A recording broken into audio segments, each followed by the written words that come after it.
Hi, I'm Monica Houston, and I'm here with Avnet at the Embedded Vision Summit. I have a demo running on Avnet's Edge AI kit, which features NXP i.MX 8M Plus chip.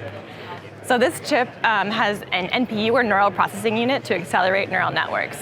And it's really easy to run any models on it without any kind of translation or modification. So you can run TensorFlow Lite, Onyx models, or their own framework, DeepView RT, using their EIQ framework.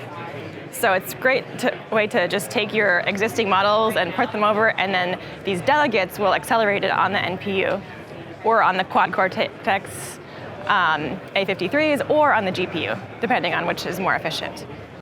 So the dual camera adapter board comes with two 30-megapixel cameras. This is the AR1335 from onsemi, as well as an ISP on board, onsemi's AP1302.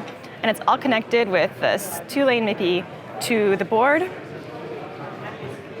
Then we have, on this screen, we have the touch screen that's running, you can see the PoseNet inference that's running some facial landmarks on my face, and this is all accelerated on the i.MX 8M Plus neural processing unit. For more information, visit avnet.me/NXP Edge AI Kit.